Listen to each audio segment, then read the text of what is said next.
Hello, Washington chiropractors. You may have heard last week that a chiropractic clinic was fined $60,000 for 2 instances of not requiring patrons to wear masks while on site. The fine was issued by the Department of Labor and Industries, not by the Department of Health or by the Chiropractic Quality Assurance Commission. As far as we can tell, the fine was issued for the proprietor's alleged conduct as a business owner, not as a healthcare provider. This is important to note because one might otherwise conclude that they were being targeted because they were chiropractors. However, this is not the case.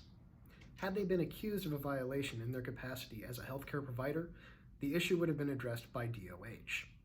So, while this news is disconcerting and many may find the fine unreasonably excessive, it is what it is. And we should all be mindful that these fines are actually the lesser of several consequences that could come from not following the governor's orders. Had this issue been addressed by DOH, it is entirely possible that the provider's license would be in jeopardy as well. As devastating as that might have been for the individual in question, it would also have repercussions for the profession as a whole. We have to keep in mind that public opinion drives much of how these orders are being enforced. L&I and DOH, for the most part, are not going out looking for violations. They're acting on tips from the public. Even if most of the people who you interact with are opposed to the mask mandate, remember, it only takes one person to report you. And when that happens, several state agencies could come in and investigate you. If they find that you have violated an order, the consequences may simply be financial, or they may interfere with your ability to practice. In either event, though, it will reflect poorly on the entire profession. Nobody likes the restrictions that are currently in place. And I'm right there with you, hoping that they'll get lifted as soon as possible. But the fact is, they are in place right now. And the law is quite clear about your responsibilities as healthcare providers in following those orders. You are required to follow every public health order that is issued, whether you agree with it or not.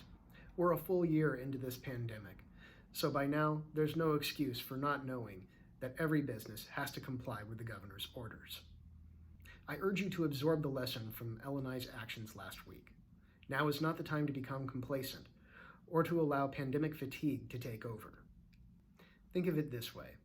By following these orders, you'll be creating an environment that will make your most vulnerable patients feel safe and welcome.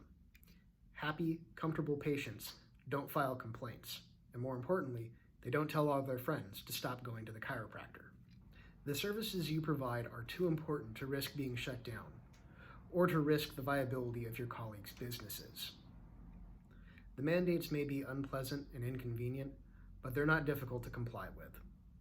And doing so is much easier than paying exorbitant fines or fighting to keep your license. So if you've been following the orders, as most of you have, great, keep up the good work. If you haven't been quite as diligent, now's the time to start. You'll be doing a lot for your patients and for the reputation of chiropractic. Together, we're helping chiropractors help patients.